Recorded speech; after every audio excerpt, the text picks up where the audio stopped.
Time now for an in-depth look at the market news this afternoon, and for that I'm joined on the line by Dr. Jun-sok, professor of economics at the Catholic University of Korea. Professor Yang, good afternoon. Thank you for coming on today. Happy to be here. Well, we're coming off, of course, another down week on Wall Street, and on Friday, in fact, the S&P 500 crossed briefly into bear market territory, meaning it was off 20% from its recent high. Then a strong rally toward the end of the session to put it about flat for the day. The Dow's been lower now for 8 weeks in a row. Where do we stand in the global markets, Professor, as we start a new week? Okay, well, as you mentioned, the U.S. had a very strange Friday. It actually started rather high, but the indices lost value throughout the day, but they recovered toward the late afternoon. So instead of having a very large loss, they had small loss considering the entire day. But 8 of the 11 major categories of stocks fell, including consumer staples. And usually consumer staples do well. Those are groceries and normal consumer products. And these stocks tend to do well even during inflation and recessions. But on Friday, they fell. Of the 11 categories, only consumer discretionary products, consumer communication services, and energy-related stocks went up. On Friday, the Dow, S&P, and NASDAQ more or less stayed level. Dow was up at 0.03%, S&P 0.02%, NASDAQ minus 0.3%. But if you consider the entire week, then as you mentioned, the stock market in the U.S. fell. Dow fell by 2.9%. It's their first 8-week-long losing streak since 1923. S&P fell by 3%, and NASDAQ fell by 3.8%. NASDAQ and S&P, they're now into 7-week losing streak.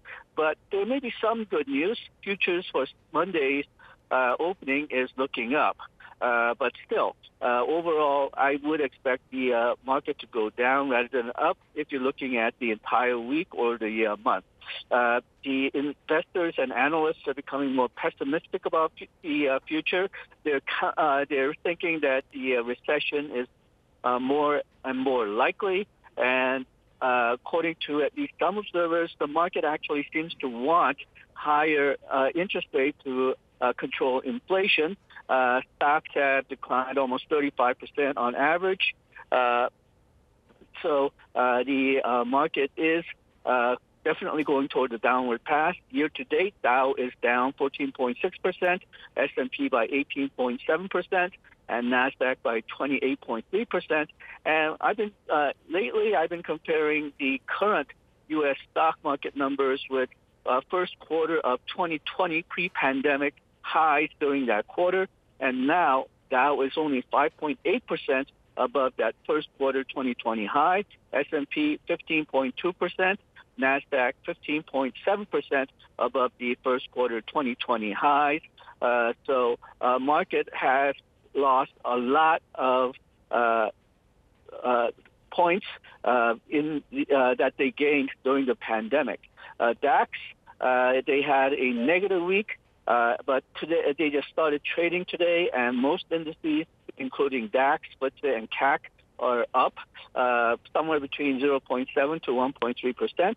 Asian stocks, they were on an upward trend last week, though it was not necessarily smooth. Today, Nikkei was up by 1%. Shanghai and Hang Seng is still trading, but Shanghai is about level. They're just slightly up at 0.009%, and Hang Seng is down about 1.3%.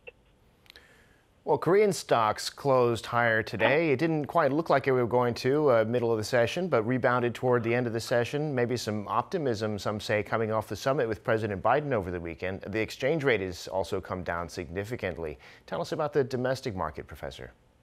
Okay, well, last week was one of the rare weeks this year when the indices went up. Kospi was a slow upward trend all week last week.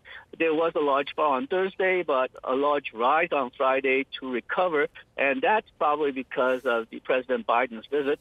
Kosdaq had a similar trend as well, but not as huge.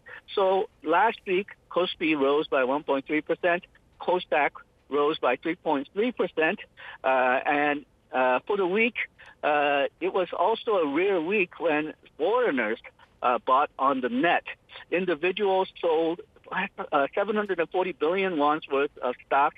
The stocks that individuals sold most was LG Energy Solution and Samsung Electronics.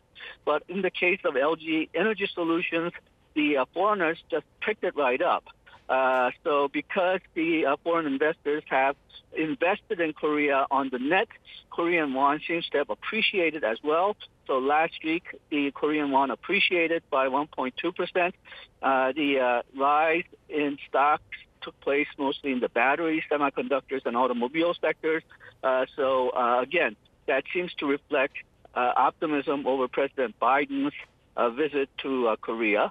This week, the Bank of Korea has their Monetary Policy Committee meeting. It's the first meeting with the new head of BOK, Lee Chang-yong. The market is watching out because, well, it's not likely that he will raise the interest rate by 0.5 percentage points.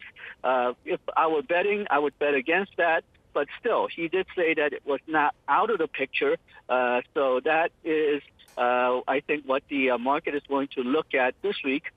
Today, Kospi started high but fell before rising back up around 3 p.m.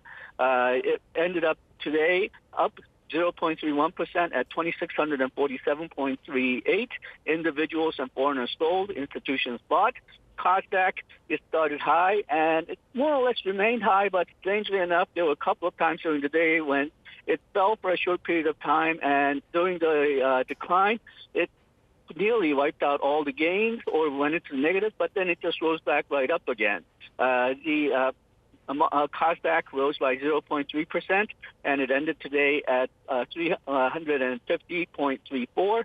Individuals bought, and institutions and foreigners sold. And again, compared to pre-pandemic 2020 first quarter highs, Kospi is up 16.8%. Kosdaq is up by 27.6%. So arguably, we may be doing better than the United States stock markets. Right, outperforming in a sense. Well, you mentioned the Bank of Korea deciding this week on interest rates. A big deal there. Also got data on consumer spending and business sentiment. What's on your radar, just briefly, Professor, in the week ahead? Okay, well, the reports I'm going to take a look at is Bank of Korea first quarter household credit report, which comes out on Tuesday. And on Wednesday, they have May business sentiment index. And then for the United States, they have new housing starts on Tuesday. And on Wednesday, FOMC minutes are coming out. So we'll take a look at what the Fed is interested in. And also on Wednesday, durable goods orders, see if the U.S. still has a strong demand. And on Friday, personal consumption expenditure and PCE price indices and inflation. That's the number that the Fed prefers to look at when they decide whether they should raise the interest rate. So those numbers should be very interesting. Indeed. We'll have to check in with you later in the week, Professor. That's all that we have time for today, though. Thank you, as always, for sharing your insights with us. We appreciate it. Thank you.